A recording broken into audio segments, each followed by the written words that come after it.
All right, good morning, everybody. It's Miss Wood. We're going to go over how to do our revisions on our Mapping a Controversy essay. So I'm going to share my screen like normal. I always forget how to do this because there it is. Okay. Okay. So I'm going to start off in our Google Classroom because I want to show you where all the documents are that we're going to be using. So you need your MC1 first draft. I see several of you have turned it in already. That's great. Make sure that you do that because I'm going to be looking at these too and giving you some feedback. Here you have a few different documents. So this is where you actually compose your first draft. In the last video, I showed you how to use your research summaries to make that first draft. So this is where you're going to put everything. We have the MC1 outline. This is an important document that we're going to be using today. We're going to be referencing this a lot because it has not only the outline in it, but also the rubric. And we want to make sure that we are doing what the assignment requires, which means that we need to be referencing the rubric. So we're going to be going through that. And then this is my exemplar that I shared with you guys. I'm going to be using this document, but this is this is the exemplar of my rough draft, my first draft. The other document that we're going to be using is the MC1 source log. And this is the one where you guys used stasis theory on your 3 viewpoint articles.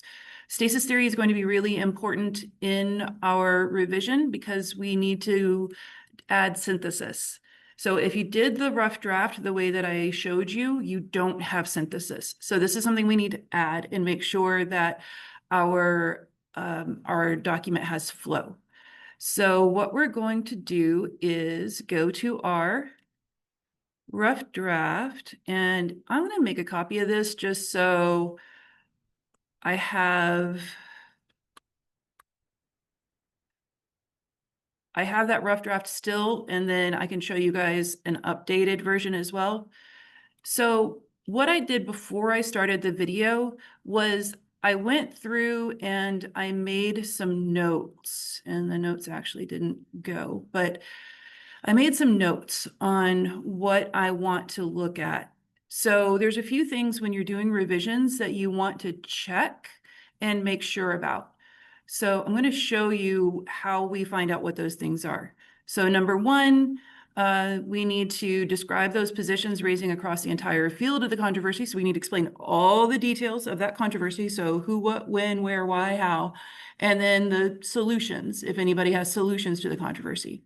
We need to have our sources, and 2 of them have to be viewpoints. So I challenged you guys to find all 3 viewpoints.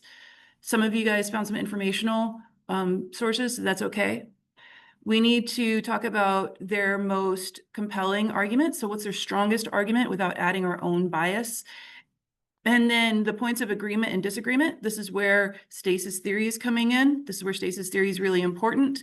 And then we need to have that strong conclusion. So some of you guys, all of you guys, are nervous about getting to those 6 pages. And we should have 6 pages, easy peasy. I know that my draft is already like 6 maxed out. So I'm going to have to cut some stuff from mine because I've got too much here. And so we have our introduction, which is going to be 3/4 to about 1.25 pages. We have our viewpoint sources, which should each be about 1 page, and then our conclusion synthesis, which is about 3/4 page. And then remember, the works cited page is not included in that page count, okay? So here are the rubric points. So number 1, you have to do your peer review. We did that in the last class period. So if you have not done that, get it done because that's worth 10 points of your paper. And remember, we thoroughly filled that out and we gave feedback that's going to help our partner improve that essay. So we gave specific actionable feedback. Number 2, format. Is it the right page length? Is it double spaced? Do we have those 1-inch margins? Do you have your MLA heading, which is your name and everything here? Do you have that works cited page? If you have all of those things and you've got all the technical aspects down, Good. You've got your 10 points there, okay? So if you've done those two things, hey, 20 points already. Now, introducing the controversy. This is where you give that context. We talked a lot about context and giving the background of the controversy. And then the immediate event, this is the exegesis. We talked about this in the last class. So why now? Why is this controversy relevant right now? So if you do that really well, and your reader understands all about that controversy and why people are talking about it now, hold on, we made an announcement, then you get those 10 points, okay? So you have to tell about the history of the controversy and the events that have led people to arguing about it right now. The stakeholders. So do we describe those stakeholders? Do we introduce those questions being debated and what their viewpoints are? So remember, we're explaining this controversy through the perspectives of these three stakeholders. So in order to do that really well, we need to understand who those stakeholders are. And so you have an explanation of who they are, what their interests, their beliefs or values may be. So a lot of us have journalists. And so think about, why would a journalist be covering this particular topic? If you don't have like a personal reason for a journalist to be covering it, remember, this is a job. They work for a publication. So why is this publication covering it? So if you've got the New York Times, why would the New York Times be covering this? Why would a reporter for the New York Times be covering this issue? Okay. So think outside the box if you need to. If you can't, if you don't know what their personal interest is or what their values may be, get with me, ask me, I'm happy to help you, or think of a different perspective. And then you have a summary of their argument, okay? So you have you understand what their argument is and you've stated it clearly. All right, fair summary.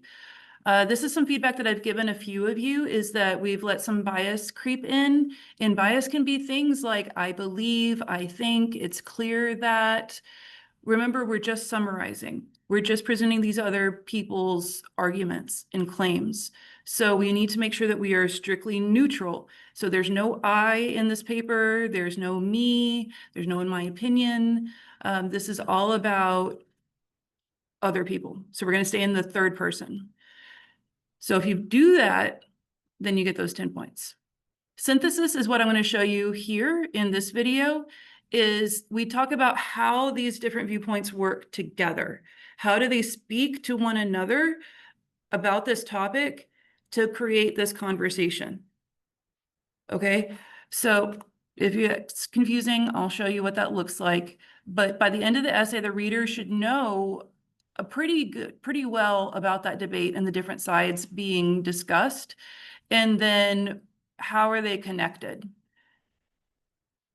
Integration of quotes is another thing I've given some feedback on. We don't want to just drop quotes in. We want to frame them with our transition words and sentence frames.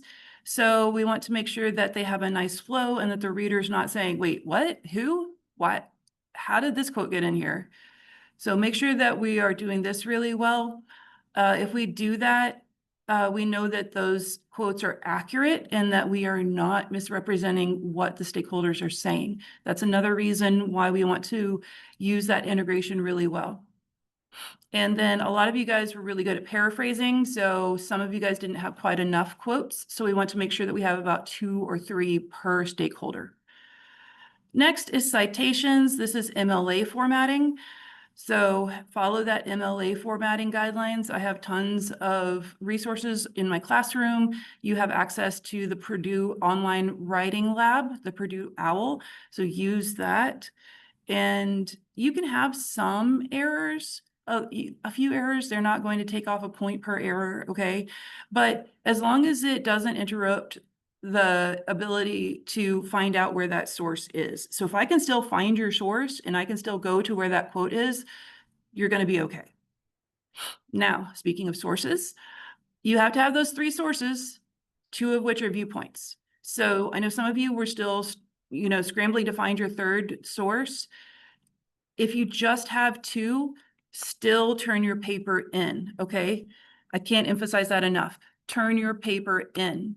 Some points are better than no points. So this is worth 10 points to have all three. And that's not nothing, but you can still have a solid paper with two sources, okay? It's just 10 points to have all three, okay? And then conventions, this is spelling, grammar, punctuation. You can have some small errors, that's fine, but as long as it's not jarring or disruptive for the reader. Okay, so those are our 10 points. We're going to focus on synthesis today, but I showed you all of them because I want you to see what I highlighted here and why. I'm going to show you this one. So number one, I wanted to make sure that I had all three of my stakeholders and that I was referencing them with consistency. So I have my stakeholders here in yellow. And if I scroll through my paper, now I can clearly see kind of the spacing of when I bring them up. And so what I'm looking for just visually is that white space in between. So I'm making sure that I have pretty even spacing among my stakeholders. This was just a word. I need to put that in a different color because I was going to come back to that word because I put in some bias here in that last video. So I'm looking for the spacing. And this looks pretty good. So if you highlight your stakeholders and you see like a bunch of yellow up here at the top and there's no yellow down here at the bottom, you know that you need to talk about your stakeholders more. Okay, so use this technique where you highlight, that gives you visual on where you're mentioning your stakeholders. The other color I have here are my quotes. So if you remember, we had some different feedback for you guys about not using enough quotes. I'm going to do the same thing with the blue highlighting where I highlighted my quotes because I want to make sure that I have a good balance of direct quotes and paraphrase. So I want to see some little spots of blue in a lot of that white space. So the white space is my own voice and then the blue are the direct quotes. So like this is where I'm introducing my second source, and then this is where I'm quoting.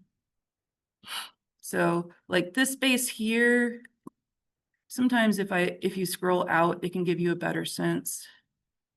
So like there's a lot of white space here, but I would go back and see what am I doing, what's happening in that in the paper right there. And then we have this cluster right here.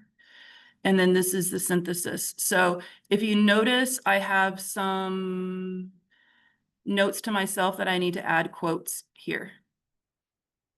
So I'm going to go back. This will be part of my synthesis, is go back and insert some quotes here because I want to add a few in the conclusion. And I also don't have any in the introduction. I need to make my introduction longer and stronger. So here's what we're going to do. I also have here some notes where I need to make some additions, which is going to be hard because my paper's already maxed out at 6 pages. And so I'm going to have to insert some important things and take out some things that aren't quite as important. Okay. All right. I'm just going to have to swap these because this is where my notes are. All right. So now what I want to do is show you that MC1 synthesis document. Actually, I'm going to show you my slide deck.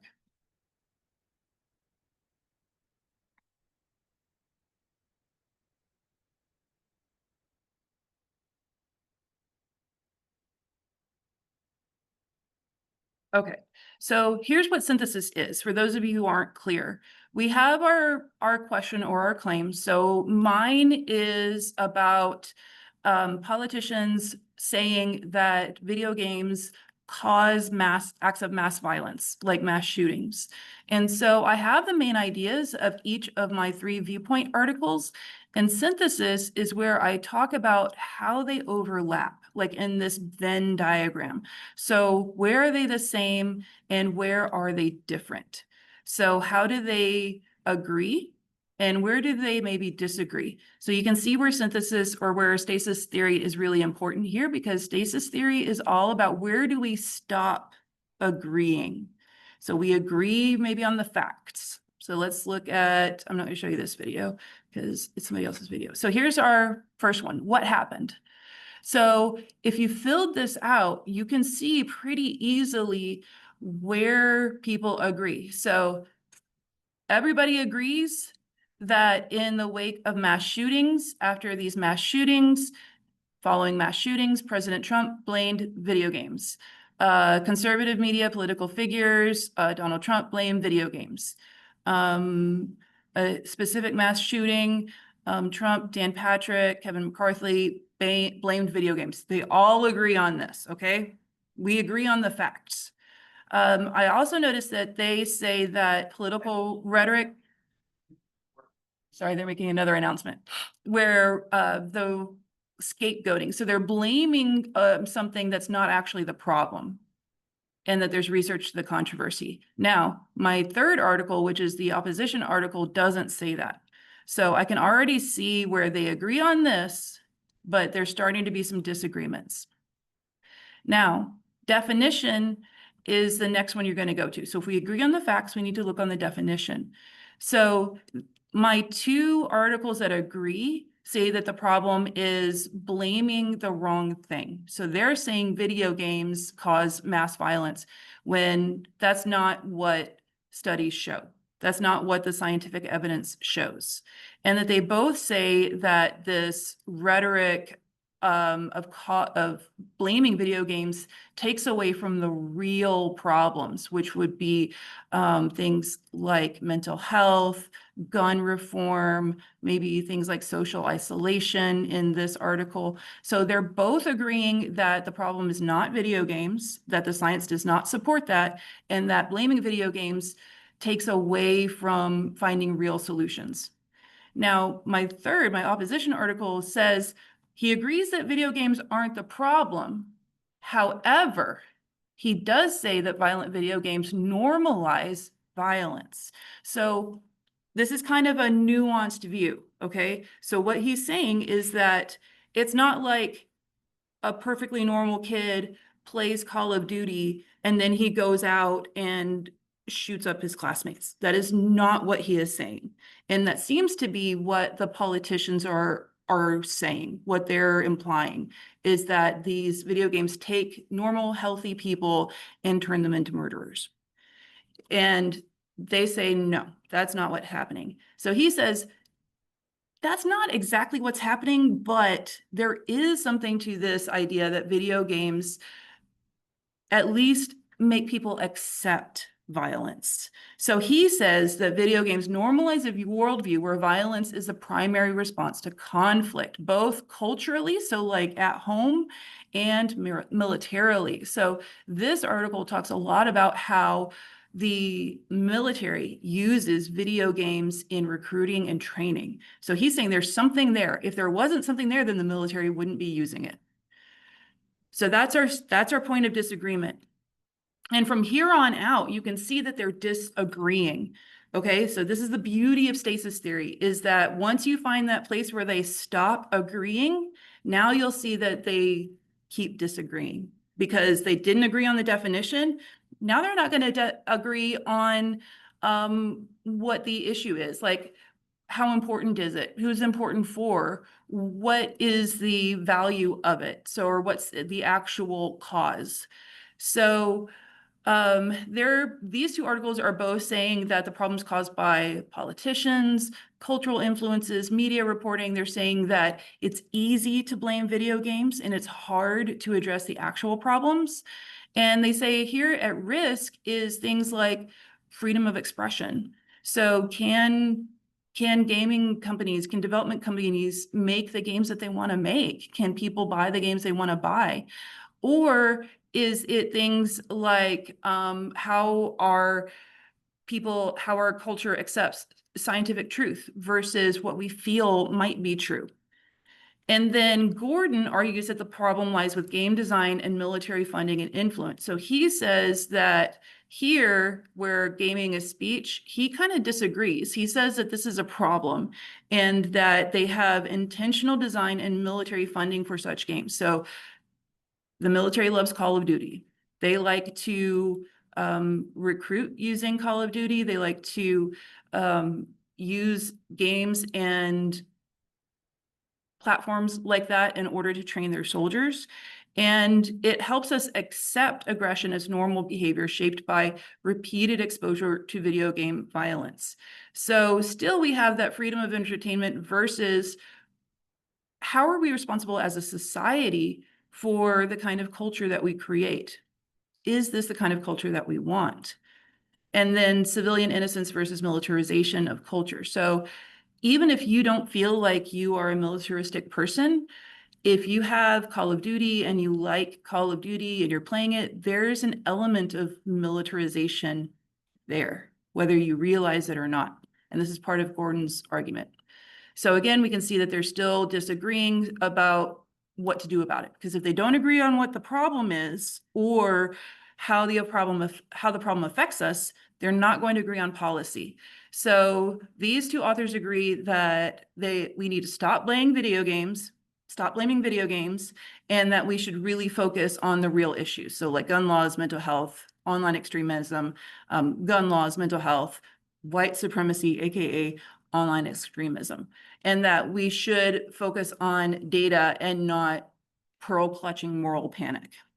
Gordon doesn't call for a ban, so he's not like down with violent video games, but he does say that we need to understand better how these violent video games affect us, and that policymakers and the public should really examine how the military influences those games and how we consume those games.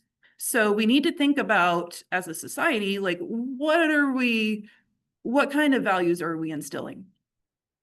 So he's not calling for politicians to stop. He's not saying that we need to look at gun laws and things like that. He's going deeper and saying, as a society, what are our values? And do these kinds of games reflect what our values really are? Maybe they do. I don't know. He's not making a value judgment. He's not making a call. He's just saying that's what we need to do. Okay, so now that we have that, we can examine, we know what our stakeholders agree on. We found where they stop agreeing, and we can go back and look at what we wrote in our first draft and see where and why they disagree, because we need to go back and put that in. And then do they have different solutions, and say maybe how they work together. So if you got two articles that agree on the same solution and then one that has a different or even slightly different solution, how could they work together? How could the controversy be resolved through these three different viewpoints? So in your conclusion, you're going to summarize all these 3 points, reaffirm those points of agreement. So we all agree that these mass shootings happen. We all agree that this is a problem. We all agree that politicians like to blame video games, and we all agree that it's not video games directly. And then we explain why understanding these different viewpoints is important to understanding the controversy. So the controversy is a controversy because people disagree. And if you understand why people disagree, then you can understand what the controversy is. I know that sounds like recursive, but that's really what it is. This is why we examine this. So if we understand that we're saying scientifically, there's no data that says that if you play a violent video game, it's going to program you into a serial killer. However, there is something to normalizing that culture of violence that we do need to examine. So maybe they're proposing a different kind of study. So I would go back and reread Gordon's article and say, what's he saying? Do we need to have a different kind of study? Do we need to look at longer term behaviors of people who play violent video games and maybe what their core beliefs are about how violence can solve conflict?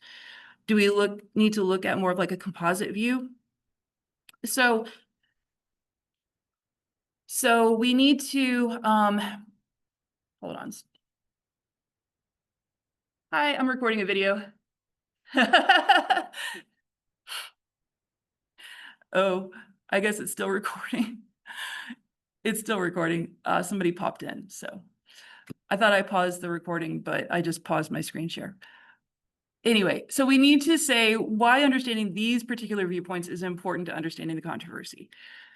Okay, so now what you're going to do is go back to your essay. And so you've seen where the distribution is of your stakeholders and your quotes. That looks okay. Once you fix that, you're going to go back and start looking at how do you blend them, okay? How do you synthesize them together? You can do this through transition statements. So here, because I just dropped my 3 research summary papers together, I have no transitions. Okay, so one of the things that I highlighted is in green in the article, synthesis paragraph, and I think the first one I have is in the article. So I have in the article 3 times. We don't want that kind of repetition, it's boring. It also doesn't help blend that synthesis. So we can start it here in the article. Video games aren't why shootings happen. Politicians still blame them. Kevin Draper examines the phenomenon of politicians blaming video games for mass shooting events and argues that games are not, in fact, to blame. If I go here and I say, instead of in the article, I can say something like, McDonald agrees with Draper's claims in her article,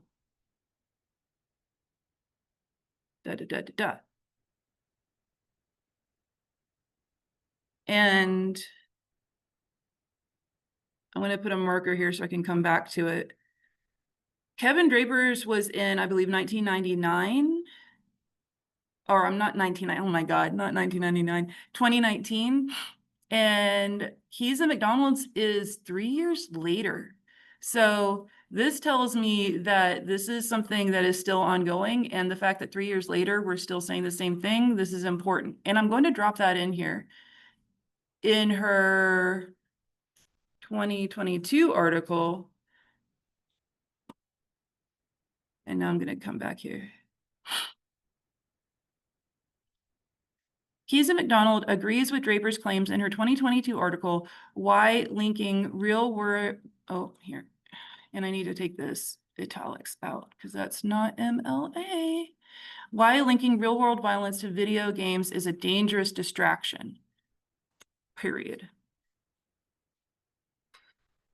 McDonald is, oh my gosh.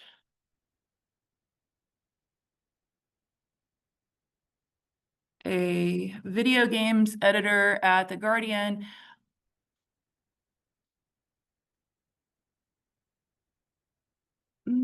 Okay, I already have that here.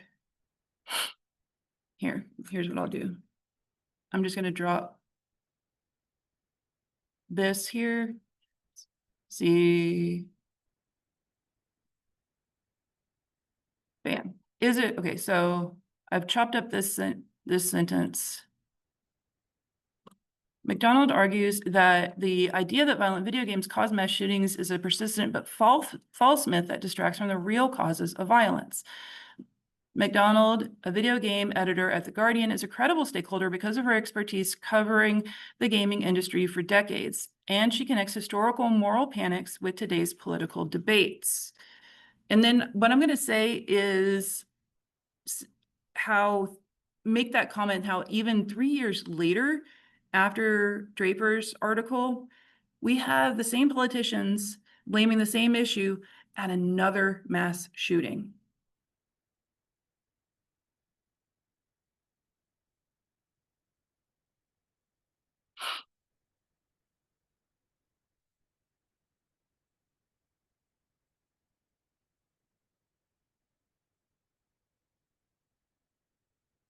McDonald.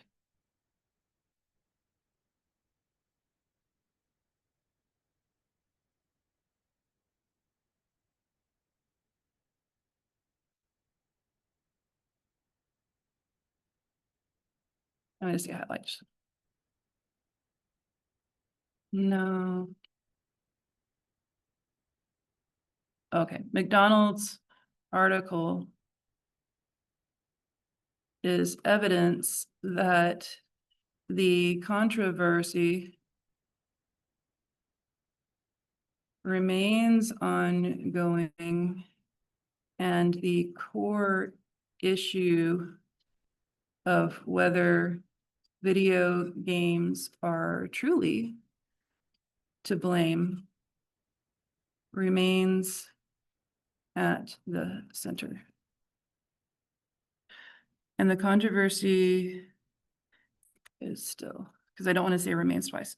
3 years after Draper's article, McDonald's article is evidence that the controversy is still ongoing, and the core issue of whether video games are truly to blame remains at the center. Okay, I think this is a nice little segue into how she is framing hers. Now, what I can do is put points of similarity. So she argues that the scapegoat serves political interest by deflecting attention from issues like gun access, inequality, and online radicalization. So one of the things that's a difference here is that she states hers directly, where Draper is kind of hinting at it. So he was kind of putting it in the margins. So like, like gun violence. He wasn't saying it like gun violence or gun access is the problem. He was saying that politicians are ignoring other issues like gun violence. And so I can put a comment here that will add synthesis that say, unlike Draper's oblique references, and oblique means kind of like at an angle, so he doesn't say it directly, references to the possible real causes of mass violence. MacDonald argues directly that this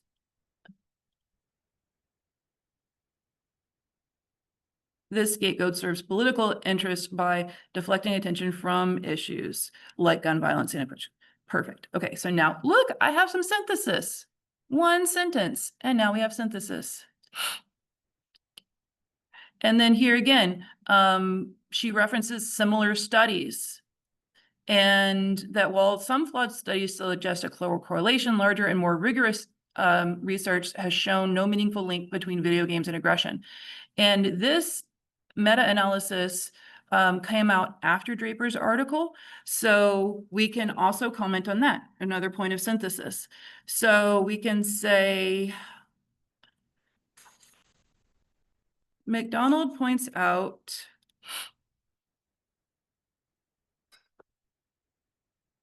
like Draper, that while some flawed studies suggest a correlation, a larger and more rigorous research has shown no meaningful link between violent video games and aggression. A 2020 meta-analysis of 28 global studies. So meta-analysis, if you're curious, means that they've put a bunch of studies together and then they studied the studies. Concluded that the long-term impacts of violent games on youth aggression are near zero. So the research conducted after Draper's 2019 editorial confirms what researchers asserted then.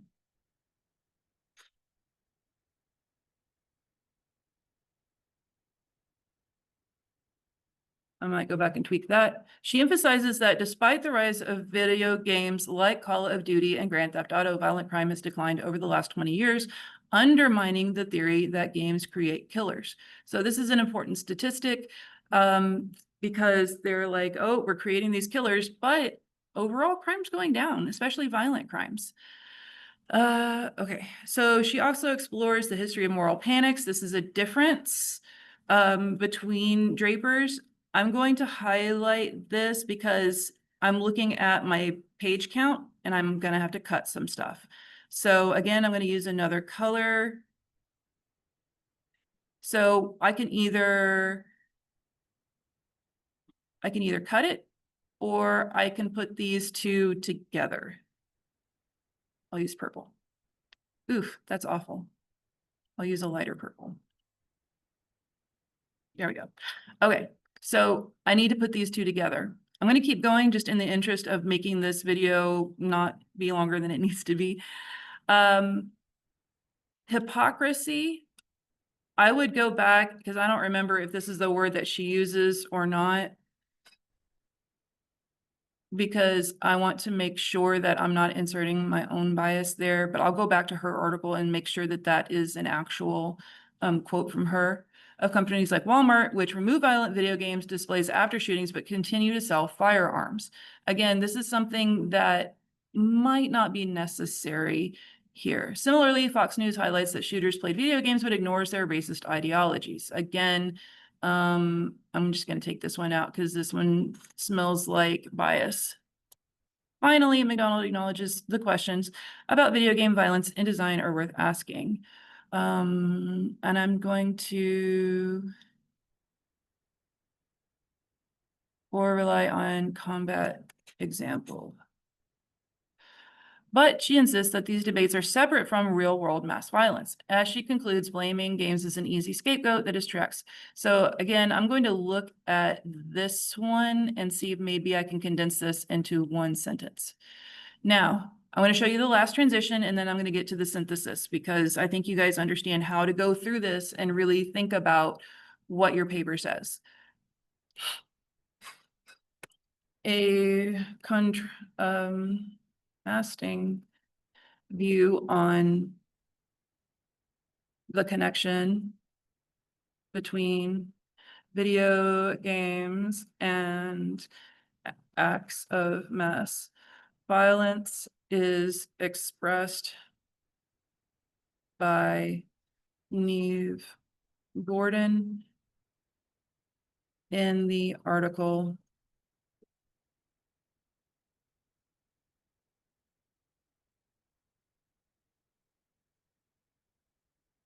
period. Bam. Gordon, and I can take that off. A professor of international law at Queen Mary University of London argues that violent video games are more than entertainment. They serve as training tools for military and normalize violence as a way of life.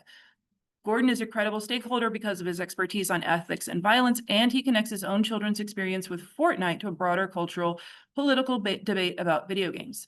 All right, so what you would do is go through this third one and see those points. So they agree here, in his articles 2019 as well. So he's talking about that same mass shooting that Draper's talking about. And so they're talking about the same inciting incident. And then he goes on. So here's my synthesis paragraph. This is where our focus is today. All three viewpoints paint a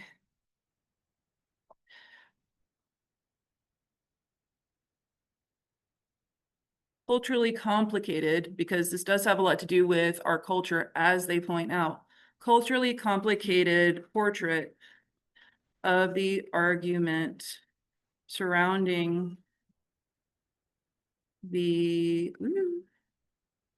connection between video games and acts of mass violence.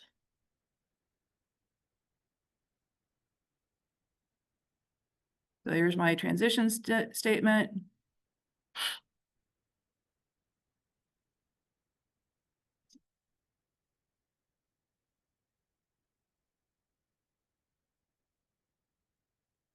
Although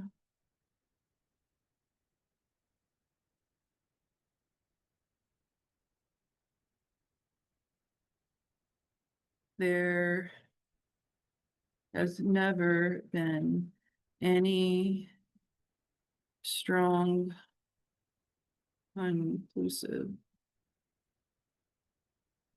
evidence that they are a direct cause.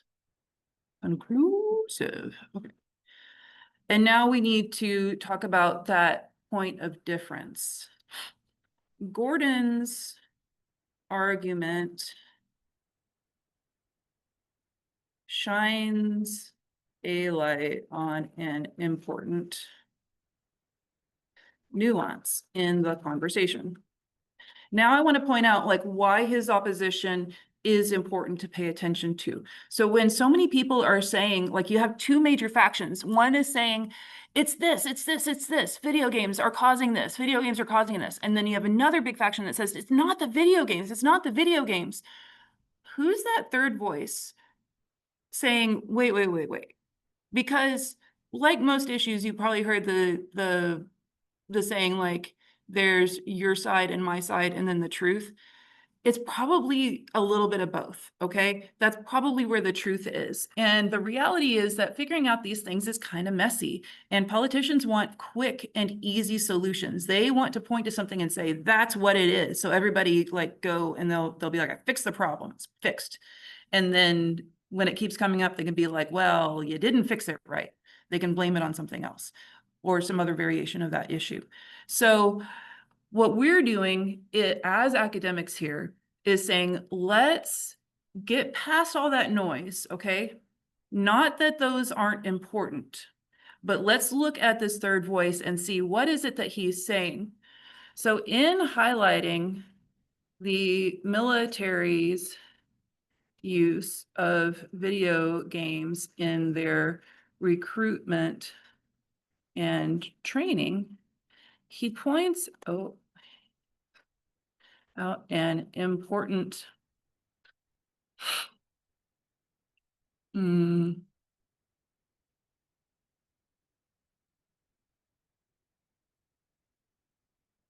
might come back to this and rephrase it, but I want to keep going because of you guys. He points an important aspect of how violent video games impact Americans as a broader society.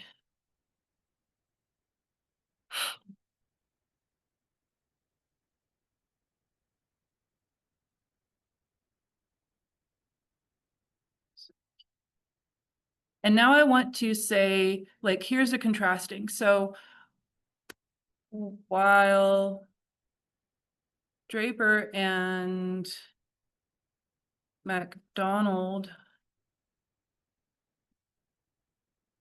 they assert, because they state very confidently, that there is no connection whatsoever. Gordon asks why the military would spend, and I forget what it is, it's like 6 billion, maybe 60 billion.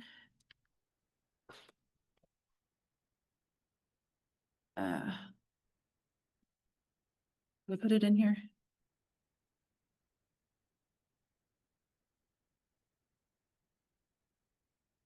Billions. Oh, he didn't put a dollar amount, it's just billions. Why the military has spent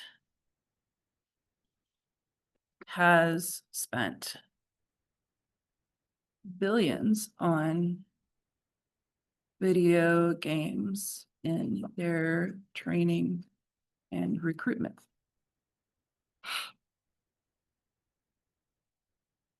Okay, so you see what I'm doing here, and you can keep going. Okay, we do want to add some quotes here, so make your points first and then insert a couple of quotes. You've got your conclusion, you can bump that up. Again, I'm going to go back and do this. So I don't want this to be like another 1 hour long video, so I'm going to stop here. You get the idea of what we're doing. So go back, go through your essay thoroughly, okay? Read it out loud. I'm not just reading this out loud for the video. I would do this if I was writing this by myself alone in my room. It works, you guys. This is the best tip that I have for you. Again, I'm at 7 pages, so I see I have about a third of a page I need to cut. So I'll go back and see where I highlighted and see, because that's not a third of a page. That's, you know, a fifth at best. So I need to condense there. I need to take some other things out. It's better to have too much and edit it down, okay? All right, now I'm going to stop my share. Remember, if you're A-Day, your paper is due on Monday, the 23rd. Is it the 23rd? 22nd. If you're B-Day, your paper is due on Tuesday, the 23rd. These are hard deadlines, okay? So make sure that you're ready.